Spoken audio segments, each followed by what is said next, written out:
Welcome to the Disruptors Flashback Wednesday. Today's show is a very special one that we aired over a year ago, and we hope that you enjoy it. So stay tuned. We'll be right back.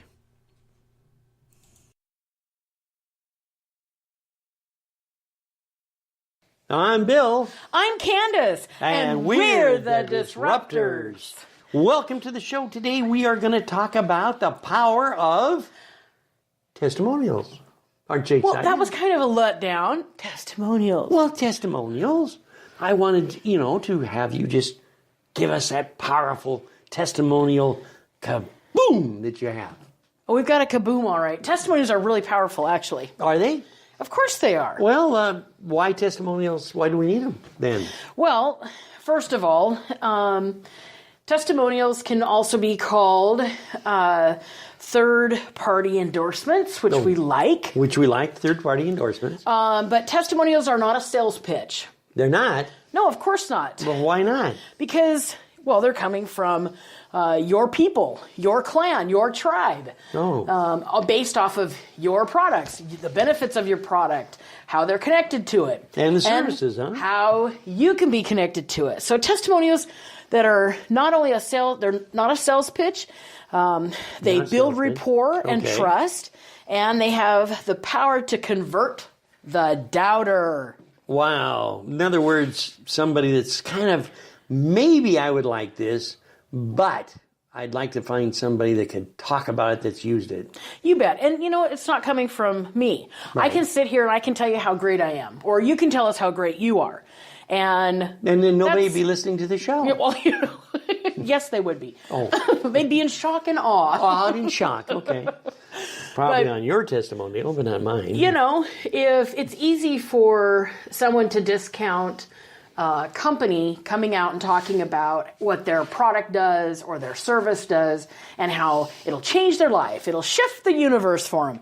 But when a consumer who's tried, used, experienced your service or your product comes on and they write that testimonial, all of a sudden... Yeah, what happens then? Well, all of a sudden it shifts the focus from you telling them to, somebody else telling them, and then all of a sudden it's like, oh, well, you know what? This might work for me.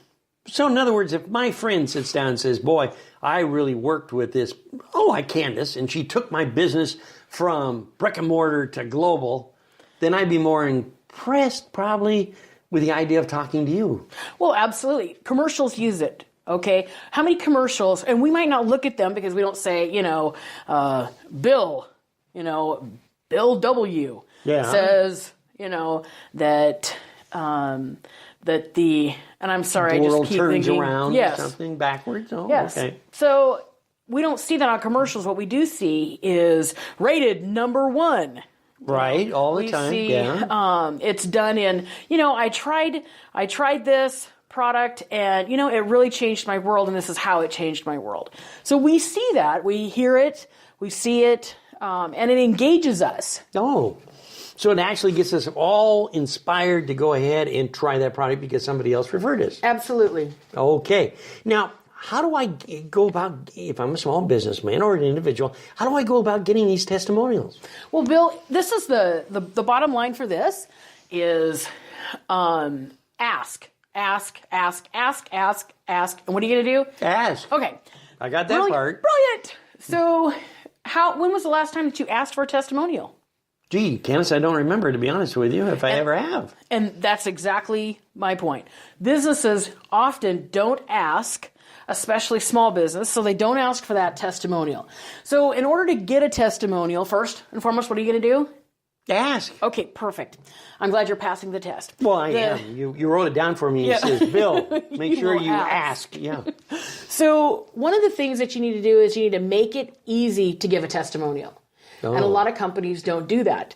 And they can also create a campaign around getting them. So what I mean by that is you can give us your greatest experience with Bob's Footwear. Okay. And, the first 25 get a prize, or if we decide to use your product, you get a new T-shirt, something along those lines. Okay. Comment cards have multiple uses, and one of the uses are what we would consider brag lines, which is an ultra short version of a testimonial of, Tommy's biscuits and eggs were the best, delicious ever, best in the area. Best in the area. Where you can use those brag lines to further things. For example, Bob's Brew was both tasty and refreshing.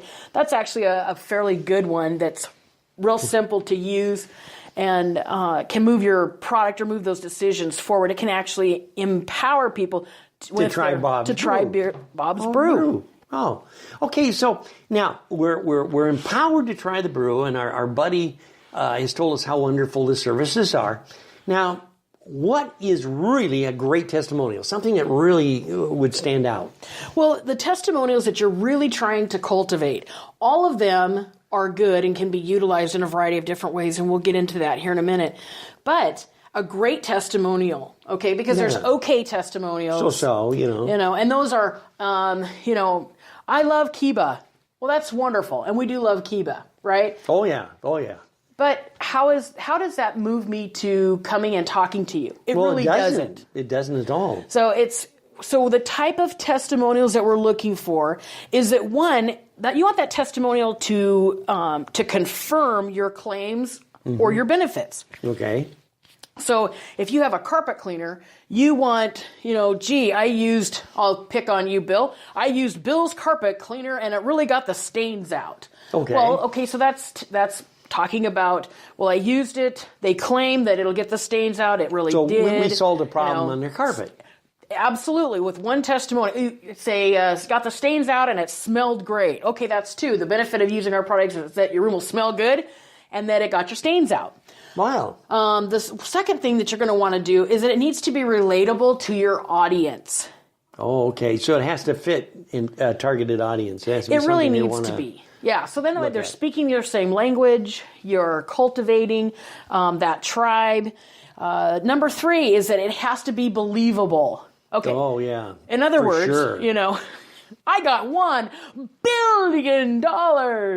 Oh, wonderful. Because I went with your company, Well, that's great. Well, yeah, so it has to be great. something that's actually not so, I guess, glorified and stretched out of imagination. It has to be factual. Absolutely. You want it to go ahead and be real so that you can have consistency and you can reproduce that same result, even though often, disclaimers, results may vary. Well, all of our results may vary. That's true. We could wear T-shirts that say results may vary. But the stain didn't come out. The stain didn't come out. And the fourth thing that you really want that testimonial to do is to highlight you as the hero. Oh, okay. So I actually solved a problem that you had with the product that I produce. Yes. So far I'm flunking my test, but continue on, Dennis. See how yummy this is? This is really good stuff. This is. So, if we look at it, then how should we, now that we have a perfect testimonial, we have a product that's really great, the testimonial's really doing a great job, how should we use it? Well, there are several ways for you to use them. I love to use testimonials everywhere that I can. So on marketing material, testimonies, you can do testimonial of the week, of the month. On your website, you can use testimonials on your email blasts or anything like that. And here's some other ideas too for you to take your testimonials and own that, own the positive results of what you're wanting to produce, okay? Saying that, use video. Okay. Video. Get those video testimonials where people are talking about how great your product is. Like those info ads, huh? Well, kind of, but more, you can dress it up however you need to for your industry. Sometimes, let's say Barb of Michigan doesn't need to be talking. Sometimes it's just a blip with a different backing. But sometimes people want to see Barb. If your product or service lends itself where it's more tangible, then we want Barb talking, right? I came up with this wonderful idea that, which works really good in restaurants. So you can use the sayings or the testimonies on the T-shirts. Oh, on the T-shirts, okay, kind of walking billboards with testimonials. Look at the barbecue. We were recently in Owensboro, Kentucky, on a barbecue competition, the cook-off thing, and so they had cute barbecue sayings on their T-shirts that they were walking around with, and I thought, that's wonderful advertising, and they were cute. They were talking about. We're not cooking unless we're smoking and things like that. It was fun. Just kind of catchphrases. Sauce is king. I mean, different things along those lines. But what if you took that T-shirt and you actually had, we're great because blah, blah, blah, whatever that. Or barbecue sauce, or we're the choice of America's barbecue sauce taste. Yeah, it would be more of, okay, let's pick on Kiba again. Okay. More than unlocking my social media did it for me. I unlocked my social media and was successful. James of Tacoma. We could use one Wild Child. Now I'm totally disrupted and locked up. No, I mean, but I can see where the shirts would really work out pretty neat. Or all printed material, how important it would be to make sure that printed material, they can actually see it, and chances are go back and say, I know this guy. I'm going to call him up and see what it's all about. Exactly. And then the other thing is that you can use them in email campaigns. You can use them on your Facebook campaigns. You can use them on whatever it is that would leverage those wonderful experiences that a person has had with your product or service, so that it builds credibility and longevity in the marketplace for you. Sort of like, I was just thinking with technology today the way it is. Instagram, for instance, there's a car dealer, and I think there's a rug cleaner also, if I'm not mistaken, in my friends group. And every time he sells a new Kia, he has the gal standing there and, has her just put a little line down at the bottom of it. I love my new Kia Sorta, or whatever kind of car model it is. Would that be kind of a visual testimonial? It's a visual. It's also creating, buzz. People are excited about a new car. Who doesn't like a new car? It is. But I want you to go back to, it's like that, but what we want to do is that I love my new, Kia. Kia, sure. Because my seats are heated, it has air conditioning and a sunroof of what I've always wanted. See, now it's talking about, and do you remember the gentleman's name? Well, let's just call him Roy. And Roy was the best salesman ever. Never, ever felt like I was being sold to. So now you're talking about how great the sales and service is. You're talking about the wonderful benefits and features of the car. That's a testimony that people can go, oh my gosh, well, I've been looking for a car like that. I'm headed to Roy's. Yeah, I'm going to go out there and take a look at what he has to offer. It adds a lot of zing, doesn't it, to the testimonial by putting these together. Really not a sales pitch. It's really just building up people that can say, I really enjoyed that product and it was a good, honest, fair service. Yes. Well, that's wonderful. Of course, in all shows, we always mention that Candace has the last word. So what else in conclusion can you give us as far as testimonials and how effective they need to be in your business? Well, bottom line is that testimonials and third-party endorsements pay off big. So if you're looking to increase, one of the things that I would look at, increase your bottom line, or having some more zip, fire, some more foundation, something that's a little bit more rooted and grounded in your tribe. Start asking to get those testimonials in. Create something that's worth shouting about.